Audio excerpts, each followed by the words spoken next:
ঠাকুরমা স্বামীজির চরণে ভুলুণ্ঠিত প্রণাম নিবেদন করি। জগদ্ধাত্রী মাতা এবং বীরেশ্বর শিবজির চরণে ভূমিষ্ঠ প্রণাম। সমবেত মাতৃমণ্ডলী, ভক্তমণ্ডলী, যারা প্রত্যক্ষভাবে এখানে এই অনুষ্ঠান দর্শন করছেন এবং যারা আমাদের স্বামী বিবেকানন্দের পৈতৃক আবাস এবং সাংস্কৃতিক কেন্দ্রের ইউটিউব চ্যানেলের মধ্য দিয়ে অনুষ্ঠান দর্শন করছেন, তাদের সকলকে অন্তরের শ্রদ্ধা এবং নমস্কার জানাচ্ছি।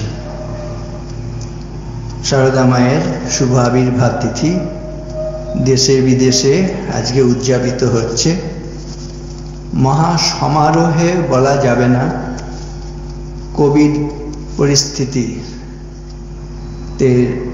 নানান নিয়ম বিধি এগুলো সব মেনে চলছে অনুষ্ঠান।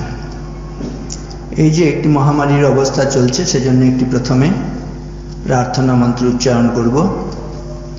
জগন্মাতার কাছে সেই প্রার্থনা মাঝে মাঝেই আমি এটি করি, ভক্তরাও দেখেছি খুব মন প্রাণ দিয়ে এই প্রার্থনায় যোগ দেন। এই প্রার্থনাটি এমন: হর পাপম হর ক্লেশম হর শোকম হর দুঃখম হর রোগম হর ক্ষোভম হর মারি হর প্রিয়। আপনারা বলতে চাইছেন বোধহয়, তাহলে আমি প্রথমে বলে যাই, তাহলে অন্যরা শুনে শুনে বলবেন। হর পাপম হর ক্লেশম হর শোকম হর দুঃখম হর রোগম হর ক্ষোভম হর মারি হর প্রিয়ে।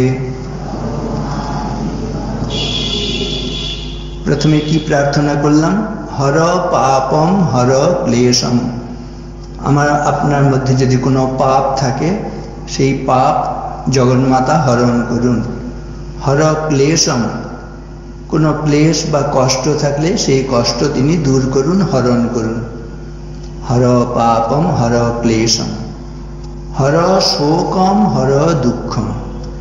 যদি আমাদের মধ্যে কারো কিছু শোক থাকে, দুঃখ থাকে, সেই শোক দুঃখ তিনি হরণ করুন।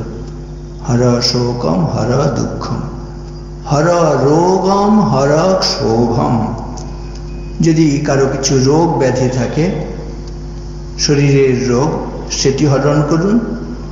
দেখবেন শরীরের রোগের চাইতে মনের রোগ আরো পীড়াদায়ক, কষ্টদায়ক। সেই মনের কষ্ট, সেটিও যেন তিনি দূর করেন। শরীরের রোগ ব্যাধির কষ্ট যেন তিনি হরণ করেন। মনের যে রোগ, মনের যে কষ্ট দুঃখ, সেটিও যেন তিনি হরণ করেন। হর রোগম হর ক্ষোভম। ক্ষোভ হচ্ছে, আপনারা জানেন, অস্থিরতা, তাই না? মন চঞ্চল, ভীষণ চঞ্চল, দুশ্চিন্তা সব সময় হচ্ছে। সেই ক্ষোভ, অস্থিরতা, দুশ্চিন্তা তিনি যেন হরণ করেন। হর রোগম হর ক্ষোভম হর মারি হর প্রিয়ে। এই মহামারী চলছে, বলা হচ্ছে প্রতিটি শতাব্দীতে একটা করে নাকি এ ধরনের মহামারী এসেছে। কিছুদিন আগে একটা কাগজে পড়ছিলাম, বলছে প্রতিটি শতাব্দীতেই একটি করে এই মহামারী এসেছে। আপনারা জানেন, স্বামীজির সময়ে নিবেদিতা এসেছিলেন, প্লেগ মহামারীর আকার ধারণ করেছিল কলকাতায়। সে সময় নিবেদিতা কি সেবাটা করলেন! উদয়ের পথে শুনিকার বাণী, ভয় নাই ওরে ভয় নাই, নিঃশেষে প্রাণ যে করিবে দান, ক্ষয় নাই তার ক্ষয় নাই। নিবেদিতা সেবা করেছিলেন, নিঃশেষে প্রাণ দিয়েছিলেন। শারদা মায়ের আশীর্বাদ, ঠাকুরের আশীর্বাদ, স্বামীজির শিষ্যা নিবেদিতা, যিনি নিজের জীবনটাকে উৎসর্গ করেছেন বিশ্ব কল্যাণে, বিশেষ করে ভারতবর্ষের কল্যাণে। আবার তার মধ্যে হচ্ছে ভারতবর্ষের নারীদের কল্যাণে। এই নারীরা জগন্মাতার অংশভূতা। বলা হয়েছে প্রজনার্থম মহাভাগা পূজার্হা গৃহদীপ্তয় স্ত্রিয় শ্রিয়শ্চ গেহেষু ন বিশেষোস্তি কশ্চন। এই যে প্রজা সৃষ্টির কারণ হচ্ছে মায়েরা, নারীরা। প্রজনার্থ মহাভাগা, মহাভাগ্যবতী, পূজার্হা, পূজনীয়া, গৃহদীপ্তয়, গৃহের এরা হচ্ছে আলোক, স্ত্রিয় শ্রিয়শ্চ গেহেষু, নারীরা তারা শ্রী, স্ত্রী আর শ্রী, শ্রী মানে হচ্ছে লক্ষ্মী। স্ত্রিয় শ্রিয়শ্চ গেহেষু ন বিশেষোস্তি কশ্চন। এদের এই স্বাতন্ত্রতা রয়েছে, স্বাতন্ত্র রয়েছে, এটা অন্য কারো নেই। কীর্তি শ্রী বাক চ নারী নাম স্মৃতির মেধা ধৃতি ক্ষমা। আজ শারদা মায়ের শুভ আবির্ভাব তিথি, এই মাতৃমহিমা এটি কীর্তন করতে আমাদের প্রত্যেকের প্রাণ অভিভূত, আপ্লুত হচ্ছে। মায়ের প্রণাম মন্ত্রে বলা হয় যৎ প্রসাদাৎ জগদ্দৃষ্টম পূর্ণ কাম যদাশিষা প্রত্যক্ষ দেবতা ওই মে তুভ্যম মাত্রে নমো নমঃ। প্রত্যেকে আমরা যে যার গর্ভধারিণী মাকে আজকে স্মরণ করি। কি বলা হয়েছে গর্ভধারিণী মায়ের প্রশস্তি মন্ত্রে? যৎ প্রসাদাৎ জগদ্দৃষ্টম, যার প্রসন্নতায় আমরা জগতের আলো দেখতে পেয়েছি। মা না থাকলে আমরা কেউ পৃথিবীর আলো দেখতে পেতাম একজনও? যত বড় বিদ্বান বুদ্ধিমান মহারথী রথী যাই হন না কেন, মাকে বাদ দিয়ে পৃথিবীর আলো তার দেখা হতো না। সেজন্য বলা হয়েছে যৎ প্রসাদাৎ জগদ্দৃষ্টম পূর্ণ কামো যদাশিষা, যার আশীর্বাদে আমাদের মনস্কামনা পূর্ণ হয়। আমি আপনি আমার আপনার মনস্কামনা পূরণ করার জন্য যত না চেষ্টা করি, দেখবেন আমাদের গর্ভধারিণী মা সন্তানের মনস্কামনা পূরণ করার জন্য কত প্রার্থনা করেন, ত্যাগ স্বীকার করেন। সেজন্য বলা হয়েছে মায়ের আশীর্বাদে আমাদের সমস্ত মনস্কামনা পূরণ হয়। পূর্ণ কাম যদাশিষা প্রত্যক্ষ দেবতা ওই মে তুভ্যম মাত্রে নমো নমঃ। মা হচ্ছেন প্রত্যেকের কাছে প্রত্যক্ষ দেবতা। অন্য দেবতারা কেউ হয়তো আকাশে আছেন, স্বর্গে আছেন, মন্দিরে আছেন, অন্তরিক্ষে আছেন, অনেক প্রার্থনা করেও তাদের, সেই দেবতাদের আমরা দর্শন পাই না। কিন্তু আমাদের মায়ের কাছে কি কোনো প্রার্থনা করতে হয়? কোনো সন্তানকে কোনো মায়ের কাছে প্রার্থনা করতে হয় তারপর মা এসে তার দুঃখ দূর করেন, তার ভরণ পোষণ লালন করেন? কোনো প্রার্থনার প্রয়োজন হয় না। মা শতক প্রবৃত্ত হয়ে তিনি সন্তানের দুঃখ মোচন করেন, তার লালন পালন ভরণ পোষণ করছেন। সেজন্য বলা হচ্ছে মা হচ্ছে প্রত্যক্ষ দেবতা। এবার আপনাদের মনে হতে পারে আজকে এই শারদা মায়ের সম্বন্ধে কথা বলার কথা, তা আমরা গর্ভধারিণী মাকে কেন স্মরণ করব? আমি বলবো শারদা মা হয়তো একটি সন্তানেরও জন্মদান করেননি জাগতিকভাবে, জৈবিকভাবে, কিন্তু মাকে বলবো মা হচ্ছেন বিশ্ব প্রসবিনী। তৈতদ্ধার্যতে বিশ্বম তৈতৎসৃজ্যতে জগৎ তৈতৎ পাল্যতে দেবী তমস্যন্তে চ সর্বদা। তৈতদ্ধার্যতে বিশ্বম, বিশ্বকে ধারণ করছেন, বিশ্বধারিণী। তৈতৎসৃজ্যতে জগৎ, তিনি জগৎকে সৃষ্টি করছেন। তৈতৎপাল্যতে দেবী, তিনি শুধু জগৎকে সৃষ্টি করেছেন তা নয়, তাকে পালন করছেন, পরিপোষণ করছেন। তৈতৎপাল্যতে দেবী তমস্যন্তে চ সর্বদা, এটাও মনে রাখতে হবে। তার মধ্যেই কিন্তু আমরা আবার কিন্তু অন্তে গমন করছি, বিলীন হয়ে যাচ্ছি, বা বলতে পারি তার কোলেই আমরা শেষ আশ্রয় নিচ্ছি। তার থেকেই জাত হয়ে, তার দ্বারা প্রতিপালিত হয়ে, বর্ধিত হয়ে আবার মৃত্যুতে তার কোলেই আমরা অন্তর্ধান করছি। এগুলো আজকের দিনে কিন্তু অনুভব করার দিন। শারদা মার কততম জন্মদিন আমরা পালন করছি সেটি বড় কথা নয়, 168, 69 পর এরকম হতে থাকবে। কিন্তু যতক্ষণ পর্যন্ত এই জগন্মাতার শক্তি, শারদা মায়ের শক্তি আমাদের হৃদয়ে জন্মগ্রহণ না করছে, ততদিন পর্যন্ত কিন্তু যতবার আমরা এই জন্মতিথি উদযাপন করি কোনো লাভ নেই। মূল কথা জগন্মাতার এই ভাবগুলো, মাতৃভাব, সেটি পুরুষদেরও দরকার রয়েছে। মাতৃভাব তো আর কিছুই নয়। মা মানে হচ্ছে ভালোবাসা, আশ্রয়, তৃপ্তি, শান্তি, এগুলো হচ্ছে মা। বলে শান্তি রূপাম, ক্ষমা রূপাম, স্নেহ রূপাম, শুভঙ্করীম, সাক্ষাৎ ভগবতী দেবী মাতরম ত্বাম নমাম্যহম। কি অপূর্ব সুন্দর প্রার্থনা না মায়ের কাছে। মাকে প্রণাম করা হচ্ছে। মা কেমন? শান্তি রূপম। মায়ের কাছে গেলেই শান্তি, তৃপ্তি, আনন্দ। শান্তি রূপম, ক্ষমা রূপম, কুপুত্র যদিও হয় কুমাতা কখনো নয়। ক্ষমা রূপম, শান্তি রূপম, ক্ষমা রূপম, স্নেহ রূপম, শুভঙ্করীম। মায়ের মতন এই স্নেহ কোথায় পাবো?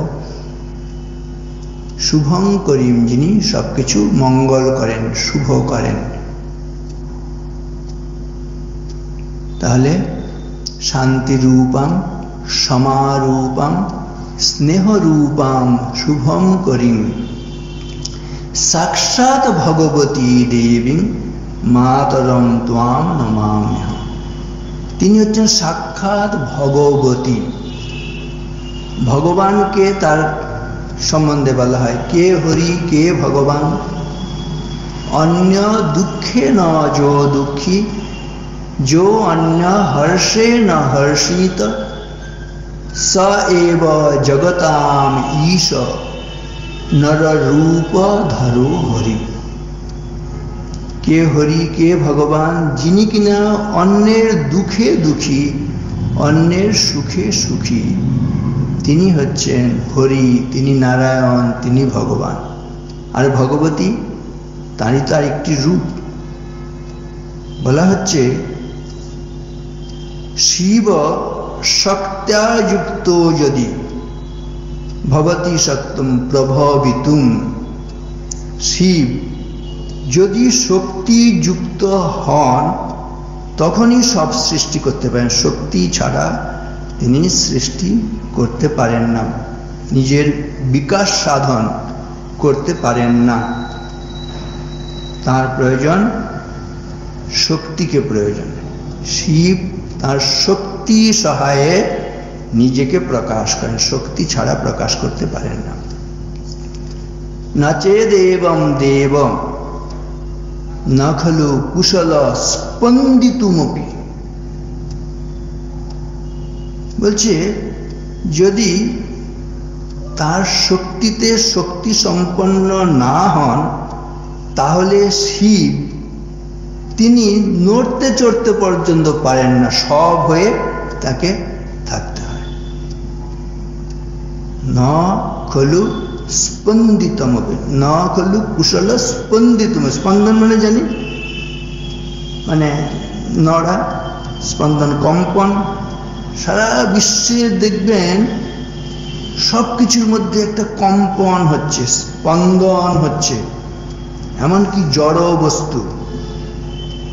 বৈজ্ঞানিক পরীক্ষাগারে নিয়ে দেখলে ইট, কাঠ, মাটি, পাথর জড় বস্তু মনে করি, কিন্তু দেখবেন ইলেকট্রন, প্রোটন এগুলো সব পরস্পরকে আকর্ষণ বিকর্ষণ করছে, সব সময় কাঁপছে। আমাদের পূর্বপুরুষরা বুঝতে পারেননি কিসের দ্বারা এগুলো হচ্ছে।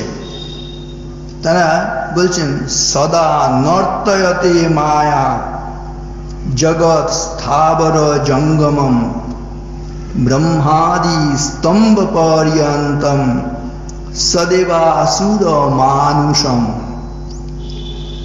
সদা নর্তয়তে মায়া, মায়া সবকিছুকে নাচাচ্ছে।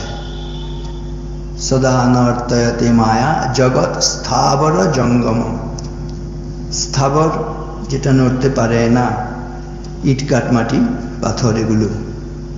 জঙ্গম যেগুলো সচল, সেগুলোকে জঙ্গম বলে। প্রাণী, পাখি, পশু পাখি, কীট পতঙ্গ, মানুষ, এগুলো সব হচ্ছে তাহলে জঙ্গম, সচল। এই যে আমরা মানুষ চঞ্চল, পশুরা চঞ্চল, অস্থির, ছুটছে, এটা বুঝতে পারি। কিন্তু ইট, কাঠ, মাটি, পাহাড়, পর্বত,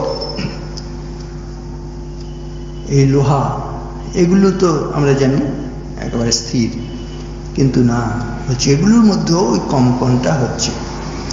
সদা নর্তয়তে মায়া জগৎ স্থাবর জঙ্গম ব্রহ্মাদি স্তম্ভ পর্যন্তম সদেবাসুর মানুষম। এই ব্রহ্মা আদি পুরুষ, সেখান থেকে শুরু করে স্তম্ভ পর্যন্ত মানে হচ্ছে তৃণগুচ্ছ, একেবারে নগণ্য, অতি তুচ্ছ জিনিস তৃণ, তাই না? বলছে ওই অতি নগণ্য থেকে একেবারে বিরাট পুরুষ ব্রহ্মা পর্যন্ত সকলকে মায়া নাচাচ্ছে। কে যে আমরা কি জন্য কি করছি জানি না। এই যে একটা ভয়ঙ্কর অবস্থা, এটাকে আমাদের পূর্বপুরুষরা বুঝতে পারেননি যে কেন এটা হচ্ছে। যেটা বুঝতে পারেননি সেটাকে বলছেন মায়া, মহামায়া। ব্রহ্মণী অবস্থিত মায়া, ব্রহ্মের মধ্যে অবস্থান করছেন, করে এই জগৎ প্রপঞ্চ সৃষ্টি করছেন, পৃথক করে দেখাচ্ছেন।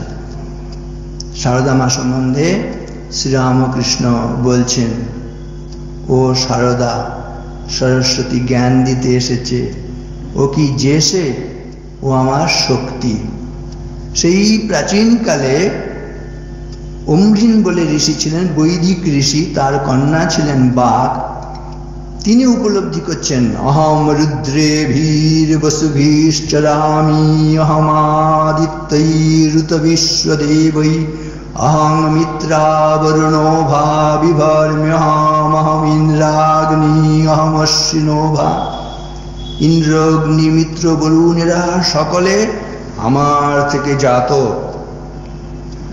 নারী শক্তি, জগন্মাতার শক্তি, তিনি বলছেন আমি সেই। ত্বং বৈষ্ণবী শক্তিরনন্ত বীর্যা বিশ্বস্য বীজম পরমাসি মায়া সম্মোহিতম দেবী সমস্তমেতৎ ত্বং বৈ প্রসন্না ভুবি মুক্তি হেতু। ত্বং বৈষ্ণবী শক্তি, প্রত্যেকটি মা, দিদি, বোন, কন্যারা এটা উপলব্ধি করবে আজকের দিনে। এবং পুরুষরাও নারীর মধ্যে এই শক্তিটা আছে এটা উপলব্ধি করে তাদের প্রতি সেই দৃষ্টি, সেই ভাবনা নিয়ে শ্রদ্ধার সেই চোখে দেখবেন। আমি শুধু নহি সেবার রমণী, মিটাতে তোমার লালসা ক্ষুধা। তুমি যদি দিতে পূজার অর্ঘ্য, আমি সপিতাম স্বর্গ সুধা।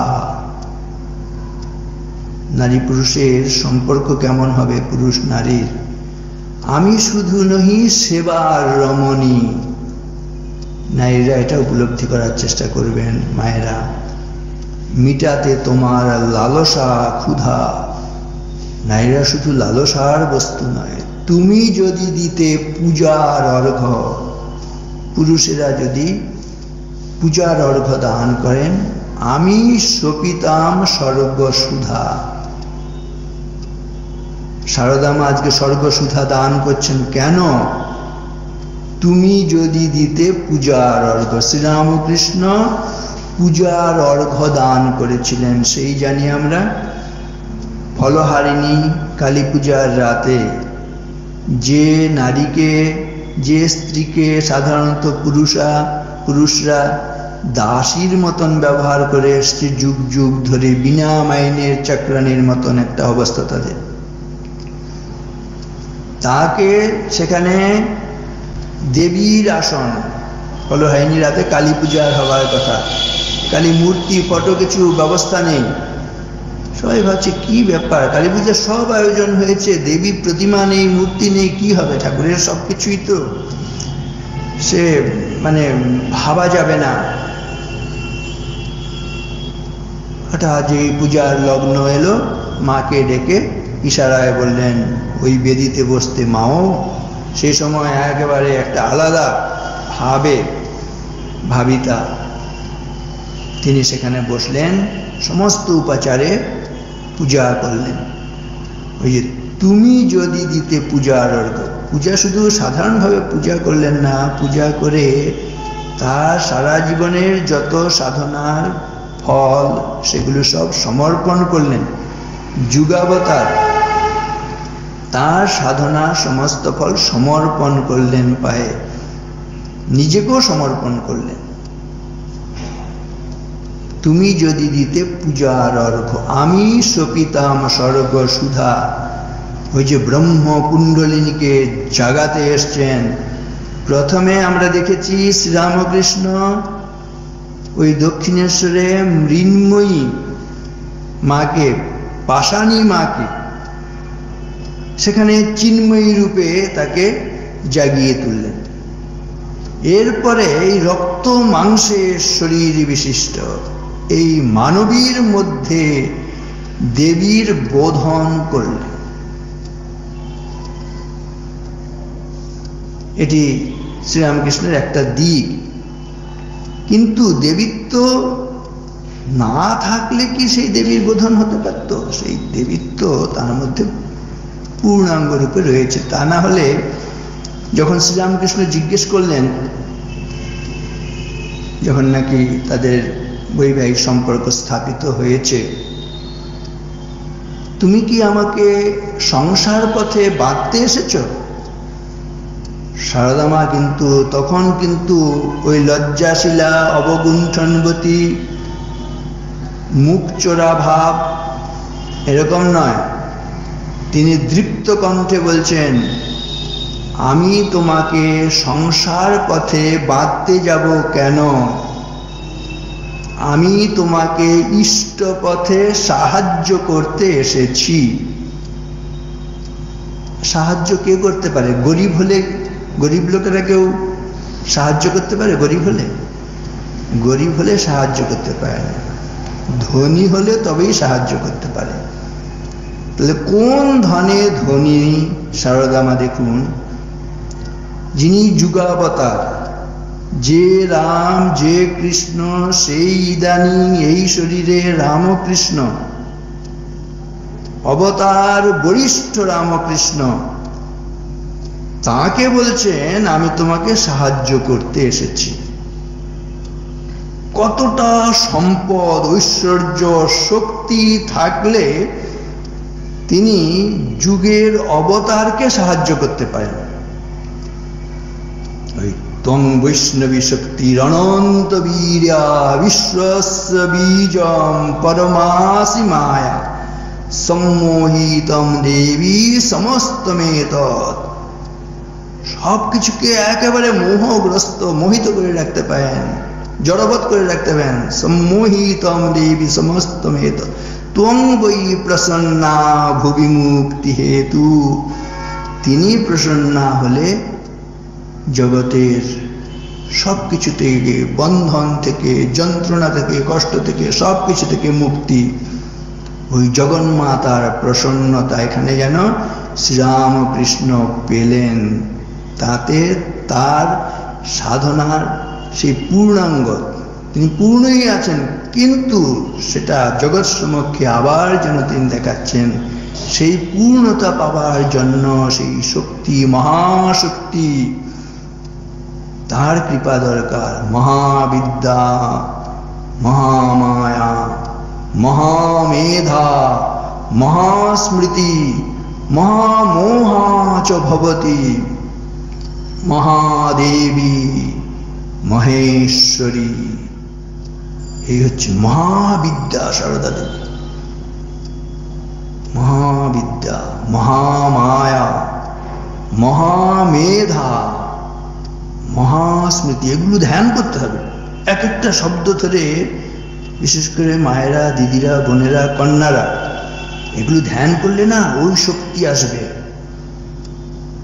পুরুষরাও যদি ধ্যান করেন সেই জগন্মাতার সেই প্রচন্ড শক্তি, মহাবিদ্যা, মহামায়া, মহামেধা, মহাস্মৃতি, মহামোহা চ ভবতি মহাদেবী মহেশ্বরী।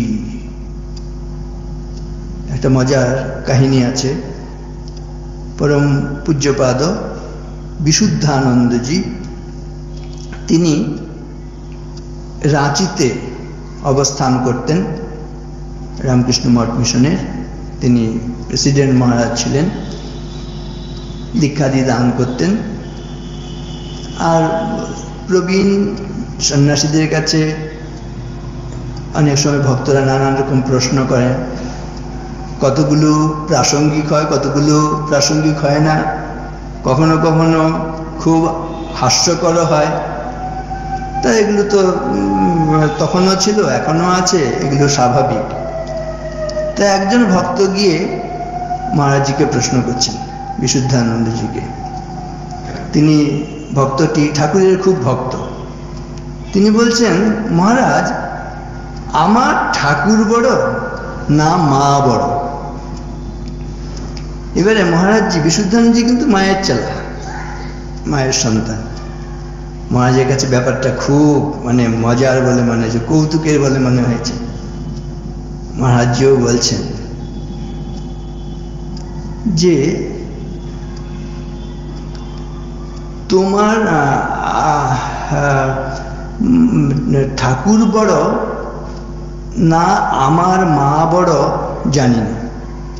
মহারাজজি বলছেন, যেহেতু বলেছে আমার ঠাকুর বড় না মা বড়, মহারাজজি উত্তরে বলছেন, তোমার ঠাকুর বড় না আমার মা বড় জানি না, তবে তোমার ঠাকুর আমার মাকে পূজা করেছিলেন, আর আমার মা তোমার ঠাকুরের পূজা গ্রহণ করেছিলেন, তবেই বুঝে দেখো তোমার ঠাকুর বড় না আমার মা বড়। কি মজা না? তোমার ঠাকুর আমার মাকে পূজা করেছিলেন, তবেই বুঝে দেখো তোমার ঠাকুর বড় না আমার মা বড়। ওই ত্বং বৈষ্ণবী শক্তি রণন্ত বীর্যা বিশ্বস্য বীজম পরমাসি মায়া সম্মোহিতম দেবী সমস্তমেত ত্বং বৈ প্রসন্না ভুবি মুক্তি হেতু। তিনি প্রসন্না হলে সব হয়ে যায়। আরেকটি মায়ের প্রণাম মন্ত্র আমরা এরকম বলি, সরস্বতীরও প্রণাম মন্ত্র, অহং নমামি বরদাম জ্ঞানদাম ত্বাম সরস্বতীম প্রয়চ্ছ বিমলাম বুদ্ধিম প্রসন্না ভব সর্বদা। অহং নমামি বরদাম, আমি নমস্কার করি, কাকে? বরদাত্রী। বরদা মানে যিনি বর দান করেন। দেবীর আমরা হাতে দেখি, তার 4 হাতে, এক হাতে হচ্ছে বর, অভয়, মুন্ডমালা, অসি, তাই না?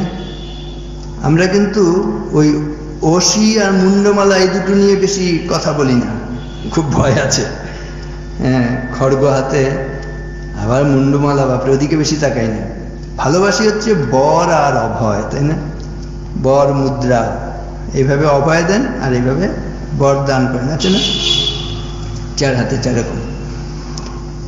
তা অহম নমামি বরদাম, বরদাত্রী মা আমি তোমাকে নমস্কার করি। অহং নমামি বরদাম জ্ঞানদাম ত্বাম সরস্বতী, তুমি জ্ঞানদাত্রী, তুমি সরস্বতী। প্রয়চ্ছ বিমলাম বুদ্ধিম, এটি হচ্ছে অত্যন্ত গুরুত্বপূর্ণ একটি প্রার্থনা। আমাদের বিমলা বুদ্ধি দান করো। প্রযচ্ছ মানে প্রদান করো।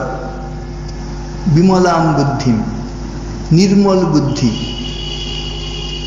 শুদ্ধ বুদ্ধি দান করো। জগতে যা কিছু দেখুন, কষ্ট, হাহাকার, ক্রন্দন, নির্যাতন, নিষ্পেষণ, কেন? আমাদের বুদ্ধিটা মলিন হয়ে গেছে। বুদ্ধিটা পশুর বুদ্ধি, আসুরি বুদ্ধি হয়ে গেছে। সেখানে দৈবী বুদ্ধি হওয়ার কথা, শুদ্ধ বুদ্ধি হওয়ার কথা, সেটা মলিন হয়ে গেছে, পঙ্কিল হয়ে গেছে। সেটা এত পঙ্কিল, সেখানে ঈর্ষা, দেশ বিদ্বেষ, হিংসা, নিষ্ঠুরতা, জিঘাংসা, অত্যাচার, লুণ্ঠন, এইসব বৃত্তি জাগছে। সেজন্য বলছে প্রযচ্ছ বিমলাম বুদ্ধিম, হে মা তুমি আমাদের বিমলা বুদ্ধি দাও। ঠাকুর কদিন আগে কল্পতরু বললেন, আশীর্বাদ করি তোমাদের চৈতন্য হোক। দেখবেন এই চৈতন্য হওয়া আর বিমলা বুদ্ধি হওয়ার মধ্যে কোনো পার্থক্য নেই, তাই না? ঠাকুর বলছেন চৈতন্য হোক। মায়ের কাছেও কিন্তু প্রার্থনা করতে হয়, অন্য কিছু না। মায়ের কাছে গিয়ে বলছেন লাউ কুমড়ো চাইবো জগন্মাতার কাছে গিয়ে না, কি চাইতে হয়? মা বলছেন কিন্তু আরেকটু এগিয়ে গিয়ে, এখানে বলা হয়েছে প্রযচ্ছ বিমলাম বুদ্ধিম, শুদ্ধ বুদ্ধি দাও। কিন্তু মা বলছে আমরা তো না চেয়ে পারবো না, যদি চাইতে হয় নির্বাসনাটা চেয়ে নেবে। কারণ তুমি যেটাই চাইবে জগতে সেখান থেকে কষ্ট। যাহা চাই তাহা ভুল করে চাই, যাহা পাই তাহা চাই না। যে মুহূর্তে যেটাই চাইলাম আমি পেয়ে গেলাম, পাওয়ার পরেই মনে হয় আমার অভাব আরো অনেক বেড়ে গেল, যেটা পেলাম সেটাতে আমি তৃপ্ত নই। ফাল্গুন রাতে দক্ষিণ বায়ে কোথা দিশা খুঁজে পাই না, যাহা চাই তাহা ভুল করে চাই, যাহা পাই তাহা চাই না। এই যে শুধু চাই চাই, নাই নাই, পাই পাই, কেন না? বুদ্ধিটা মলিন হয়ে গিয়েই আমরা এরকম নানান রকম চাইতে শুরু করে দিই। না, এর হাত থেকে আমাদের রক্ষা পেতে হবে মায়ের কাছে। সেজন্য কি প্রার্থনা? প্রযচ্ছ বিমলাম বুদ্ধিম, আমাদের শুদ্ধ বুদ্ধি দাও। প্রসন্না ভব সর্বদা, সদা সর্বদা তুমি আমাদের প্রতি প্রসন্না থাকো। তঙ্গই প্রসন্না ভুবি মুক্তি হেতু, তিনি প্রসন্না হলে মুক্তি হেতু। আমাদের যেটি নাকি খুব আশার কথা, সেটি হলো আমরা না চাইতেই কিন্তু মা আমাদেরকে এগুলো সব যাতে কল্যাণ হয় সেগুলো দিয়ে রেখেছেন, এবং সেটা নিজের মুখে বলে গেছেন, অঙ্গীকার করে গেছেন। কোনো দিন কোনো অবতার এতটা এগিয়ে এসে আশ্রয় দিয়েছেন দেখবেন না। মা কি বলছেন? বলছে আমার ছেলে যদি, ছেলে মানে সন্তান, আসলে ছেলে মেয়ে, ধুলো কাদা মাখে আমাকেই তো ধুলো ঝেড়ে কোলে তুলে নিতে হবে। এটা যে কত বড় কথা, কোনো দিন কোনো অবতার কোনো দেশে কোনো মহাপুরুষ এরকম একটি বলিষ্ঠ কথা, এতটা অগ্রবর্তী কথা উচ্চারণ করেছেন জানা নেই। সবাই কিন্তু আশ্বাস দিয়েছেন নিঃসন্দেহে। ভগবান রামচন্দ্র এসে বললেন, খুব আশার কথা বললেন, সক্রিদেব প্রপন্নায় তব অহম अस्मीति याचते অভয়ম সর্বভূতেভ্য দদামি এতৎ ব্রতম মম। আমি একটা ব্রত নিয়ে ত্রেতাতারী রাম হয়ে এসছি। একবার যদি কেউ আমার শরণ নেয় আর বলে, হে রাম, আমি তোমার আশ্রয় প্রার্থনা করি, ভিক্ষা করি, কেউ যদি একবার চায়, শুধু প্রার্থনা করে আমার কাছে, আশ্রয় চায়, আমি ঠিক করেছি অভয়ম সর্বভূতেভ্য, যে আসুক তাকেই, সমস্ত প্রাণীকে আমি অভয় দান করব। এমনকি এই মহা দুরাচারী পাপাচারী লম্পট রাবণও যদি এসে বলে, হে রাম, আমি তোমার আশ্রয় চাই, আমি তাকেও অভয় দান করব। কত বড় আশার কথা নিঃসন্দেহে। পরবর্তীকালে ভগবান শ্রীকৃষ্ণ তিনিও এসে বলছেন, কিন্তু আশার কথাই বলছেন, সর্বধর্মান পরিত্যাজ্য মাম একম শরণম ব্রজ অহম ত্বা সর্বপাপেভ্য মোক্ষয়িষ্যামি মা শুচ। সব ধর্মাধর্ম সব ছেড়ে দাও, শুধু আমার শরণ নাও, আমি তোমাকে এসব পাপ থেকে উদ্ধার করে একেবারে শান্তি দান করব। তোমার আর শোক বলে কিছু থাকবে না, দুঃখ থাকবে না।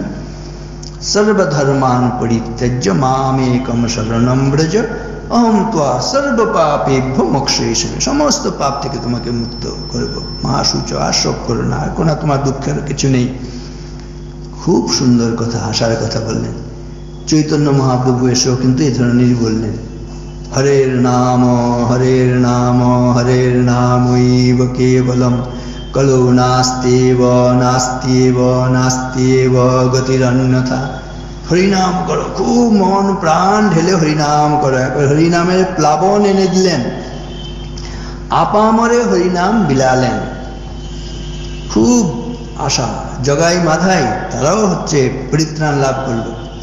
এর আগে ভগবান বুদ্ধদেব এসে কিন্তু সেই আশার বাণী শুনিয়ে গেলেন, কিচ্ছু না, তোমার ভেতরের প্রদীপটা একটু জ্বালিয়ে দাও, ভেতরের তমসা, অজ্ঞানতা, অবিদ্যা সেগুলো দূর হবে, ভেতরের দীপটাকে জ্বালো, আত্মদীপো ভব, নিজের ভেতরের প্রদীপটা জ্বালো, জ্ঞানটাকে জ্বালিয়ে দাও, তাহলেই হবে।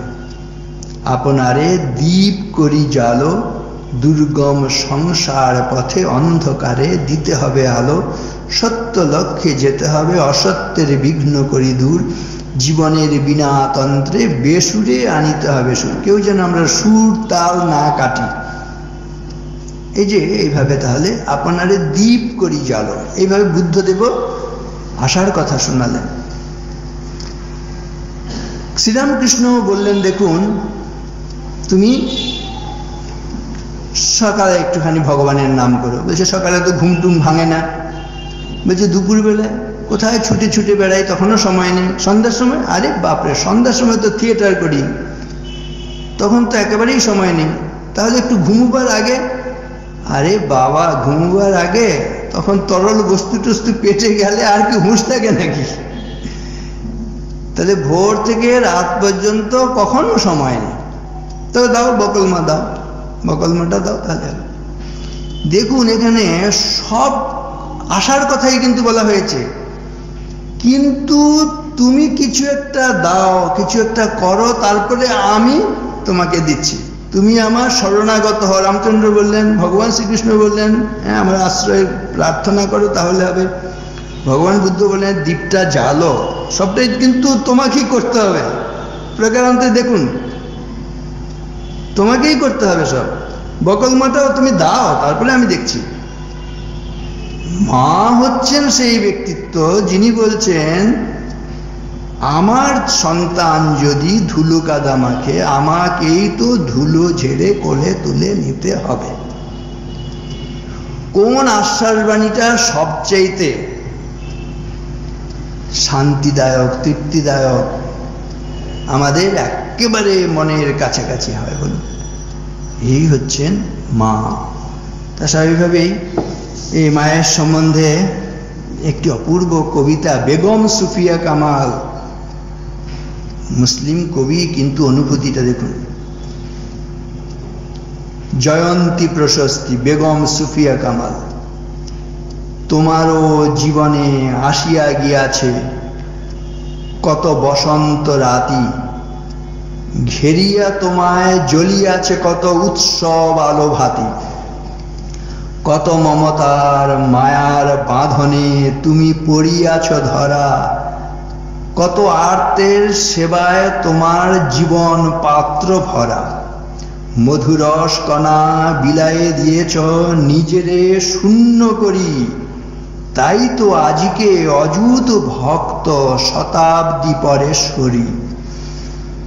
তোমার জনম তিথি উৎসবে শত শত সুধীজন, ভক্তিতে ভরা অন্তরে লয়ে সাজায়েছে অঙ্গন। তোমার মুক্ত প্রাণের আশিস তাহাদের শিরে ধরে সাজায়েছে আনি কত উপাচার অঞ্জলি ভরে ভরে। তুমি মহীয়সী, তোমার স্মরণে করে যারা আয়োজন, তারাই ধন্য, তোমার কি ছিল আর এর প্রয়োজন। পুরুষেরা ত্যাগে যোগী নাম ধরে, ছিলে তুমি নিষ্কামা, কোন নামে নহে শুধু মাতা রূপা তুমি ছিলে অনুপমা। লোভ ক্ষোভ দেশ হিংসা বিষেরে দলিয়া পায়ের তলে, তুমি নিরুপমা ত্যাগের আলোকে হৃদয় পদ্ম দলে। অমৃত সুবাস সৃজিয়া গিয়াছ দীর্ঘ জীবন পথে, একাকিনী চলি দেখায় দেখায় গিয়েছ ভোগ সমুদ্র হতে। ত্যাগের আকাশ কত নির্মল, কত সে উদার নীলা, মুক্ত হংস বলাকার সেথায় মেলি পাখা করে লীলা।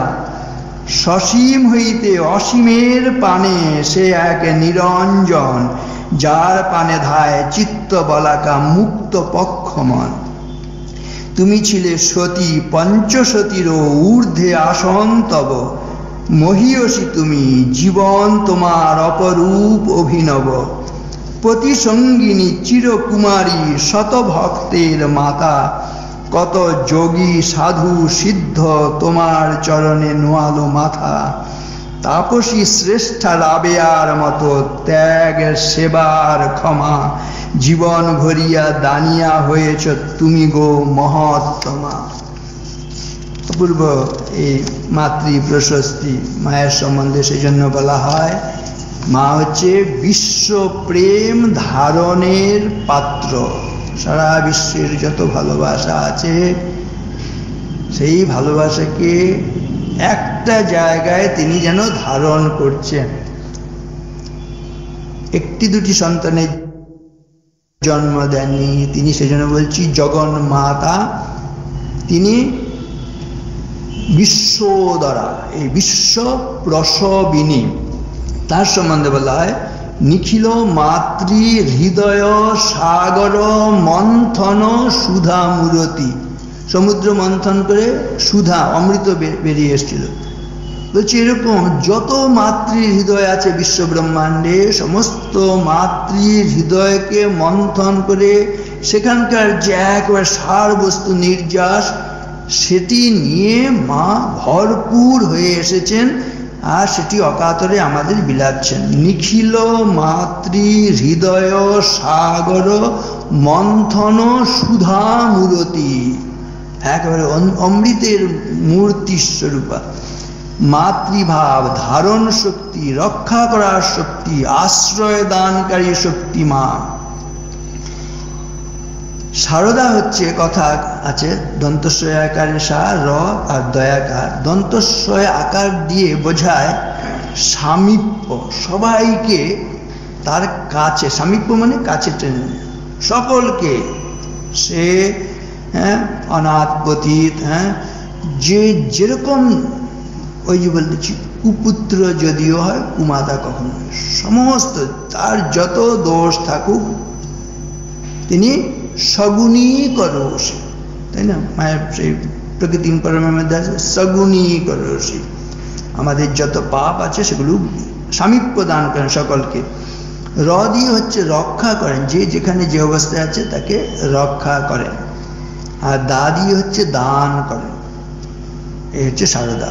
তাহলে সামীপ্য দান করেন, রক্ষা করেন আর দান করেন, সেই জন্য হচ্ছেন সারদার নাম। তিনি বললেন কত শক্তি, ইষ্ট পথে সাহায্য করতে এসছে। সেই ডাকাত বাবার কাছে পড়েছেন। এরকম বিপদ আমাদের খুব কম জানারই হয়, কিন্তু এরকম বিপদ হলে কি করে রক্ষা করতে হবে, উপস্থিত বুদ্ধি কি করতে হবে, আর শক্তিটা কোথায় সেটা মা দেখাচ্ছেন। মূল শক্তি হচ্ছে পবিত্রতার শক্তি। ওই যে ডাকাতদের মধ্যে পড়ে গেলেন তেলুভেলুর মাঠে, আত্মীয়রা সবাই চলে গেল, জগৎটা কেমন, যত আত্মীয় হোক, বলে তোর জন্য আমরা ডাকাতের মুখে পড়বো নাকি? মা বললেন তাহলে তোমরা এগিয়ে যাও। যে বলেছে এগিয়ে যাও, অমনি সবাই এগিয়ে চলে গেল। ওই যে একাকিনী অসুস্থ কন্যাটি, তিনি পড়ে রইলেন, জানে এখানে ডাকাত, অসহায় অবস্থা, তাকে বিসর্জন দিয়ে চলে গেল। আর সত্যি অন্ধকার হতে ডাকাত তো বেরিয়ে এসছে, কে যায়, এই হুঙ্কার দিতেই মা একেবারে, কিন্তু মা একদম কিন্তু সেখানে অবিচল, সেখানে ভয় পেলেন না। এমনি ওই আগে বলেছি লজ্জাশীলা অবগুণ্ঠনবতী, তিনি যেন কিছু জানেন না, বোঝেন না। বিপদ হলে আমরা ভীষণ ঘাবড়ে যাই, কিন্তু এখানে হচ্ছে মা বিপদের সময় একদম ঘাবড়ালেন না। কহমরে বীর্যকার ক্ষমারে করে না অতিক্রম, কাহার চরিত্র ঘেরি সীমাহীন, কেউ ধর্মের নিয়ম ধরেছে সুন্দর কান্তি মানিক্যের অঙ্গদের মতো, মহৈশ্বর্য আছে নম্র মহাদৈনিকে হয় নত, সম্পদে কে থাকে ভয়ে বিপদে কে একান্ত নির্ভীক, কে পেয়েছে সবচেয়ে দিয়েছে কে তাহার অধিক, কহমরে সর্বদোষী হে দেবর্ষি তার পুণ্য নাম, নারদ কহিলা ধীরে অযোধ্যার রঘুপতি রাম। এই যে আদর্শ চরিত্র, রামচন্দ্রের চরিত্র, সারদা মায়ের চরিত্র, এই বিপদের সময় একদম ঘাবড়ালেন না। কি করতে হবে, যখন যেমন তখন তেমন, যাকে যেমন তাকে তেমন, যেখানে যেমন সেখানে তেমন, উপদেশ শুধু দিলেন এরকম নয়। ওই বিপদের সময় মা এগিয়ে গেলেন, পিছুলেন না, কিন্তু এগিয়ে গিয়ে বলছেন ভাগ্যিস বাবা তুমি এসে পড়েছিলে, তা না হলে আজকে কি বিপদই না আমার হতো। দেখুন, যে মুহূর্তে ওই দুর্ধর্ষ নিষ্ঠুর ডাকাতকে বাবা বলে সম্বোধন করেছেন, অমনি তার মধ্যে এমন অপত্য স্নেহ জাগলো, ভয় পাস নে মা, আমার সঙ্গে মেয়ে মানুষ আছে, আমার একটা স্ত্রী আছে।